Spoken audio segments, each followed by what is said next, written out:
Mr. President, thank you for allowing my country's participation in this meeting.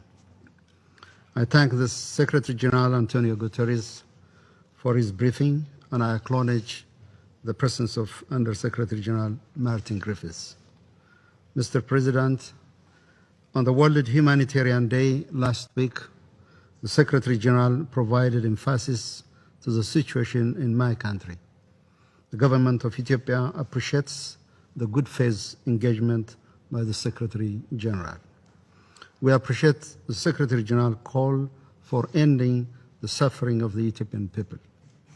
This same objective will continue to drive the efforts of the government of Ethiopia, as was the case in the past 9 months following the treasonous and unforgettable attack against the Northern Command of the Ethiopian National Defense Force by TPLF.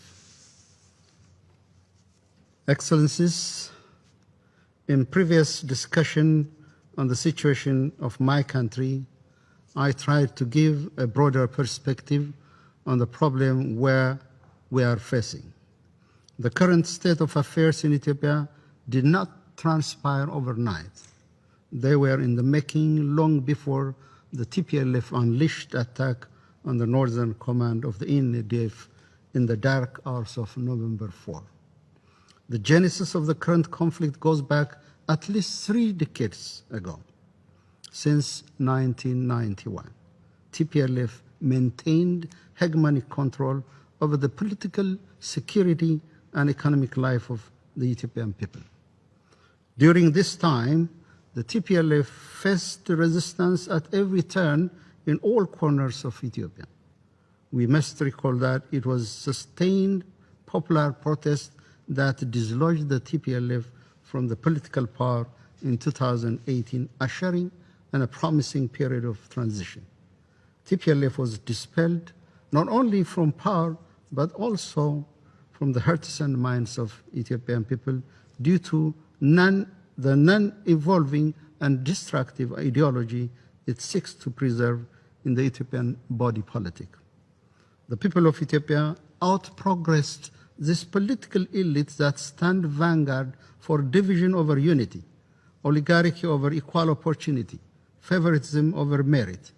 When it lost power, the TPLF retreated to Tigray, taking our people in Tigray as hostage, because as the saying goes, for those accustomed to privilege, equality feels like oppression. Still, despite numerous provocations, the Ethiopian government exercised maximum restraint until the group attacked and looted military barracks. Over the last 9 months, the government sought to uphold the constitutional order. The TPLF refused to disarm and surrender to law enforcement authorities, doubling down on its destructive agenda.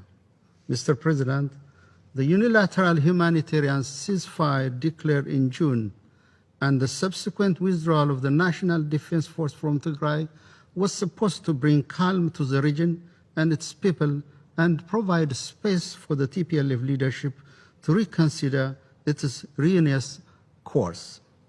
Our plan was to allow a peaceful farming season in Tigray. It was supposed to pave the way for the uninhibited flow of humanitarian assistance for the people in need.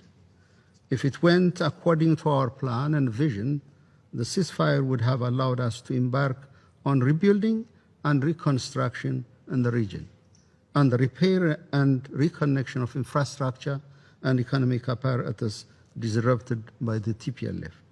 Also, children in Tigray would have already begun preparation for the 2014 school year. It is 2014 in Ethiopia, it is 2020 in the Gregorian calendar. That is set to begin next September. We had also wished for members of the TPLF that showed signals of willingness for peace to successfully advance their position and convince their peers to abide by the law and follow the path of peace. The government's commitment for peace was given no regard by the TPLF, who called the ceasefire a joke, and also by members of the international community that tolerated, enabled, and condemned the group to follow its destructive path. The repeated plea for ceasefire was ignored, and we now have Ethiopian children in Tigray subjected to forced recruitment to serve as cannon fodders. We also see aid distribution conditioned to parents giving away their children to war. Not only farmers in the Tigray region, but also those in adjacent Afar and Amhara region are now unable to farm their land, exposing them to the indigeneity of receiving aid to sustain their family.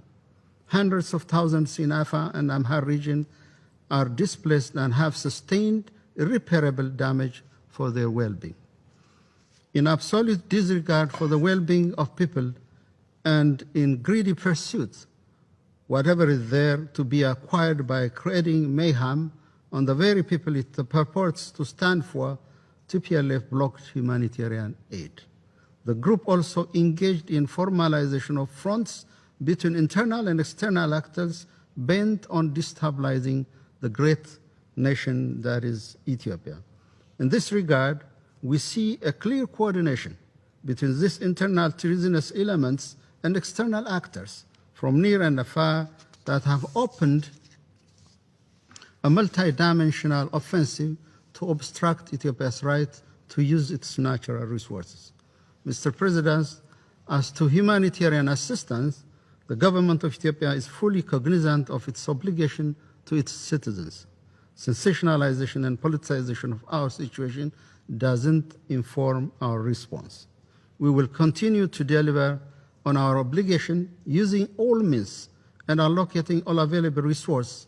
In this regard, the government of Ethiopia first is committed to hastening clearance of humanitarian convoys.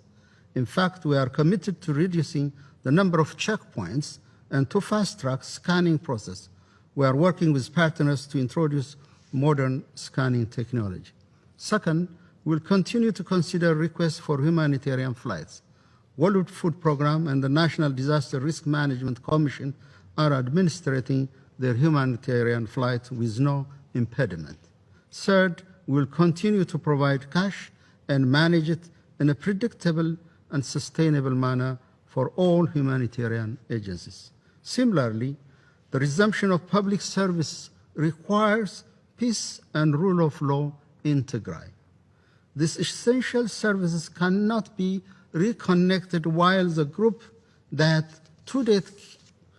today killed 33 infrastructure operators and engineers, looted aid, diverted aid, and confiscated humanitarian convoys continues to persist on its destructive path of war. Mr. President, our goal is peace.